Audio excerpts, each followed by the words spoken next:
La incorporación de nuevas tecnologías en la producción de alimentos es esencial cuando uno busca eficiencia en cada uno de los lotes sembrados. Y eso lo sabe muy bien Bruno Busili, quien es ingeniero agrónomo, tercera generación de productores de Helena, Córdoba, quien produce en 2.000 hectáreas junto a su padre, su tío y su hermano en una empresa familiar que incorpora tecnología de precisión, con maquinaria propia, con una gestión sustentable y sobre todo una gran pasión por la selección de híbridos de gran potencial de rinde.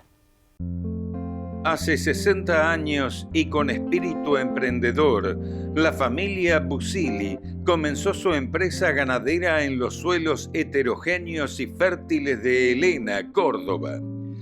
Una década después transformaron su sistema productivo con la integración de la agricultura, la tecnología en híbridos y la precisión en maquinaria agrícola. Tercera generación de productores y con 2.000 hectáreas en producción, Bruno Busili comparte el impacto de las nuevas tecnologías y su estrategia productiva para lograr buenos rindes con estabilidad en la rotación. En la década del 60 mis abuelos empezaron a incursionar un poco más en la agricultura. Luego continuaron mi padre y mi tío, ya de lleno en la agricultura, empezando a utilizar ya los híbridos, si queremos decir los modernos, empezaron a aparecer los híbridos simples.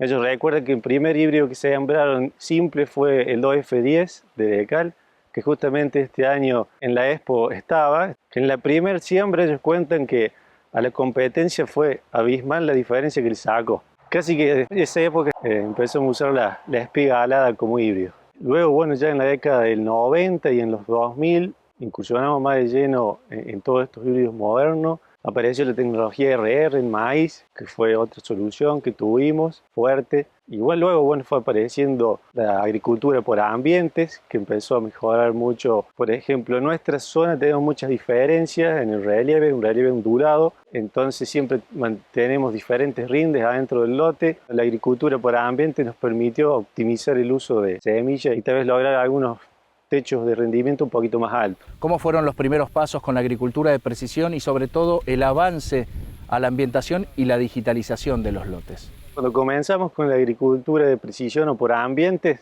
con lo primero que arrancamos fue con el mapeo de rendimiento georreferenciado. Luego fuimos incursionando en estas plataformas digitales que permitieron optimizar un poco más el uso de datos y darle un valor a esos datos, porque en un principio solamente era recolectar datos y a veces no teníamos forma de usarlos bien. Bueno, esas plataformas permitieron que a esos datos les demos un buen valor y llevarlo al lote y obtener un beneficio económico a partir de esos datos. Contamos con maquinaria propia, tanto en siembra, pulverización y cosecha. Todas las maquinarias documentan su trabajo adentro del lote. También utilizamos las plataformas digitales nuevas, como en el caso de Filvio, que van documentando todo lo que se hace. Realmente esta plataforma nos ha permitido tener todos los datos que se puedan recolectar, desde el híbrido que se siembra, las densidades, en el caso de las pulverizaciones, los fitosanitarios que se aplican, las condiciones ambientales con que se hacen, y en la cosecha, bueno, lo principal, el rendimiento.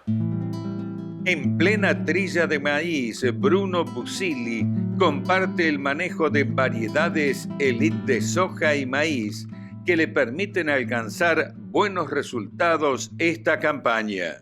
Nuestra zona se caracteriza por tener inviernos muy secos, es decir, que aquí es muy difícil lograr cultivos de invierno, entonces apostamos básicamente a los cultivos de primavera estival, soja, maíz principalmente en la zona. En invierno sí podemos realizar algún cultivo de servicio puntualmente en algunos lotes, pero a lo que apuntamos siempre es a los cultivos primavera-estivales, soja, maíz. Básicamente en los últimos años hemos podido alcanzar la mitad de rotación entre soja y maíz. Prácticamente hay un 50% de cada cultivo, son unas 1.000 hectáreas de cada uno, tanto en explotaciones arrendadas como propias. En soja siempre nos han gustado las sojas de la línea de Don Mario. Básicamente a nosotros nos gusta porque son sojas que tienen buen potencial de rendimiento, tienen una característica que muchas veces no es nombrada, que es la facilidad de cosecha. Son sojas que permiten trabajar tal vez medio kilómetro o algunas décimas más de velocidad en la cosechadora, que eso al final del día puedes lograr un poco más de hectárea.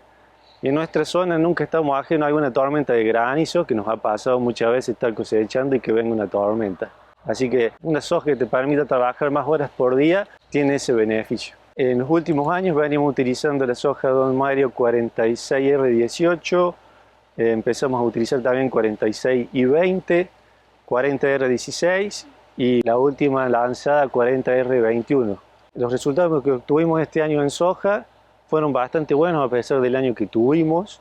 Tuvimos un diciembre medianamente normal con 120 milímetros de lluvia y en enero y febrero las lluvias bajaron en promedio un 50% de lo normal o tal vez un poco más. Enero la media aquí es 120 milímetros y estuvo alrededor de los 70 y febrero unos 60 milímetros. Que justo cayó ese periodo de sequía en febrero, sobre todo en las hojas cuando estaban en R4, R5 y les pegó fuerte ese mes que no tuvo lluvia. El impacto en el rendimiento fue mucho menor de lo que esperábamos. Las hojas en promedio lo pudimos lograr unos 3.200 kilos por hectárea. Básicamente estaba bastante bien y por lo que sé en la zona los rendimientos estuvieron ahí cercanos a ese valor.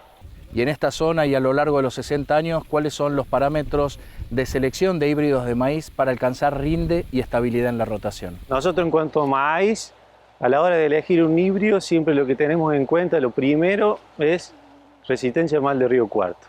Zona endémica a mal de río cuarto, así que los híbridos que no son resistentes a mal de río cuarto directamente se descartan. Y como segundo punto, lo que tenemos en cuenta es rendimiento y estabilidad. DECAL, en cuanto a eso, tiene híbridos que satisfacen esa necesidad. En los últimos años empezamos a usar 7270, 7272, 7227, 7220 y a partir de este año la tecnología BT Pro 4. Aquí, en cuanto a plagas, nos ayuda mucho a suprimir lo que es heliotis, la isoca de la espiga. El 100% de las veces aquí las espigas tienen daño de heliotis en la punta. BT Pro 4, por ejemplo, nos ayuda a evitar esa pérdida de grano en la punta de la espiga. Aquí, por ejemplo, hay una espiga de 7227 BT Pro 4 en donde los granos de esta espiga están formados hasta arriba. Como ingeniero agrónomo podría decir que aquí me faltó densidad, pero bueno, eso nunca se sabe hasta que se cosecha. Pero bueno, esta tecnología permite que la espiga se forme hasta arriba. En una zona con gran variabilidad ambiental, Busili comparte la estrategia de manejo para lograr buenos rindes y estabilidad con híbridos de gran potencial. En este caso puntual, en este lote, estamos cosechando DECAL 7227 BT Pro 4. Se eligió este híbrido porque no es uno de los mejores, es un lote que se trata de buscar algo de estabilidad. Se está cosechando con picos de entre 12 toneladas y 2 toneladas, porque hubo una zona en que hubo granizo, o mejor dicho piedra, porque era bastante grande. Entonces esa es la variabilidad que tenemos en el lote, pero en un año normal podríamos tener una variabilidad de 5 toneladas, entre 7 y 12, eso es lo más normal. En comparación con los rendimientos que se obtienen en nuestra zona, llegar a picos de 12 toneladas o tal vez a veces más, estar cerca de los 14 o los 16 en algunos sectores de buena calidad de suelo, verdaderamente creemos que la utilización de estos híbridos y de las tecnologías que estamos utilizando en estos últimos años son satisfactorias. El uso de nuevas plataformas digitales en agricultura le permitió a la familia Busili un manejo preciso de la densidad, los nutrientes y procesar automáticamente los datos del campo en todo el ciclo del cultivo. Una revolución que llegó para quedarse. En este caso puntual, en este lote, es un lote que tiene alrededor de unas 81.000 semillas por hectárea.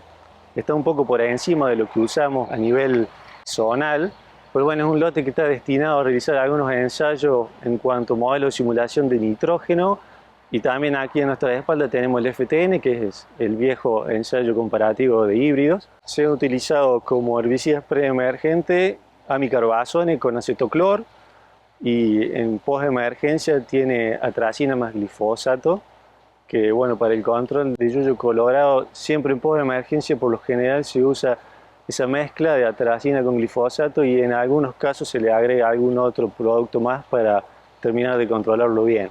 ¿Cómo han diseñado, en base al análisis de suelo en cada campaña, la nutrición estratégica del maíz en busca de mayores rendimientos en cada ambiente? Básicamente nuestros suelos son bastante pobres en materia orgánica. Como promedio en la zona creo que debe estar alrededor del 2% o menos el nivel de materia orgánica. Son suelos poco desarrollados, en su mayoría plustoles típicos o plutoles énticos, con bajo contenido de fósforo también. Entonces lo que se trata de hacer es en los inviernos tratar de reponer ese fósforo a través del esparcido. Y en la siembra de maíz también se coloca estárter al costado para ayudarlo, porque en promedio debemos estar entre 8 y 10 partes por millón de fósforo en el lote. Entonces sí o sí es necesario poner en la siembra de maíz algo al costado. Y además de tener ese bajo nivel de fósforo es muy variable. Podemos encontrar algunas zonas con buena calidad de suelo donde podemos estar entre 20 y 25 partes por millón y entrar a una media loma en donde tenemos abajo de 8 o 6 partes por millón.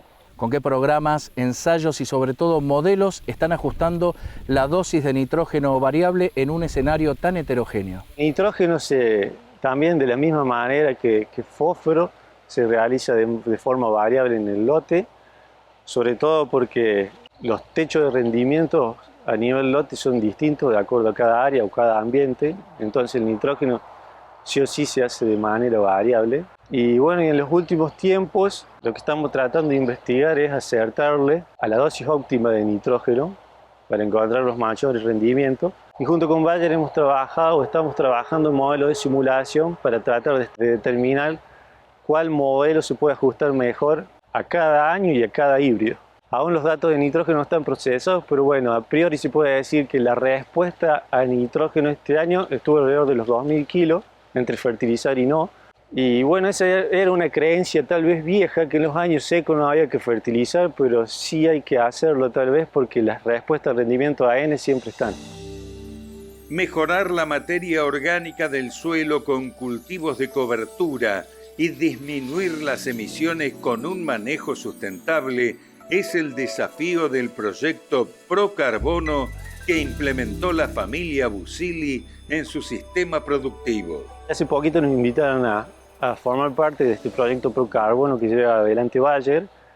Bueno, lo que se trata de lograr es primero ver cuáles son las emisiones de dióxido de carbono que tenemos actualmente a nivel de lote. Y en cuanto a eso, ver de qué forma podemos disminuir esas emisiones y de otra forma es secuestrar la mayor cantidad de carbono y aumentar los niveles de materia orgánica del suelo. Lo que se trata de hacer sobre todo es empezar a utilizar cultivos de servicio. Los que mejor se adaptan para la zona son bici y centeno. Se están probando otros cultivos, pero bueno, es una zona fría y seca en el invierno y muchas veces no es fácil encontrar un cultivar que se adapte mejor. Centeno y bici son los más rústicos y son los que mejor resultados nos están dando en ese caso.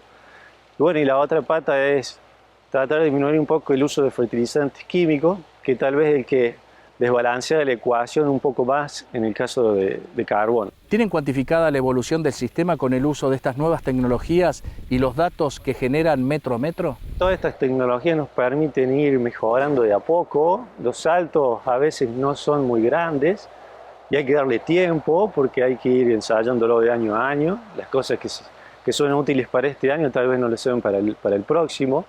Se trata de ir viendo siempre cuál tecnología puede ser la adecuada. La mayoría de las veces cuando se ofrece algo nuevo, el primer pensamiento es, bueno, esto no va a funcionar, pero lo vamos a probar. En los últimos años todas estas tecnologías nos han permitido ir saltando en cuanto al rendimiento pasito a pasito. Todas las cosas que van apareciendo nuevas las tratamos de ir incorporando y sobre todo testeándola primero porque todo lo que es útil para este año tal vez no lo sea para el próximo. Entonces todo aquello que año a año se mantiene estable, lo vamos adoptando. El uso de nuevas tecnologías, el compromiso ambiental y la inversión en infraestructura permiten a la familia Busili seguir creciendo con pasión y amor por el campo. Lo principal es pensar en el futuro. Por eso lo que se intenta hacer es siempre mantener una gran cantidad de hectáreas con gramíneas. Todos estos cultivos de servicio creo que a la zona también le van a venir bien. Es una zona que se caracteriza por tener muchos problemas de erosión, sobre todo hídrico, y algo de eólico, pero sobre todo hídrico. Y tener un cultivo de servicio que permita mejorar la infiltración del suelo, para nosotros nos va a ayudar un montón.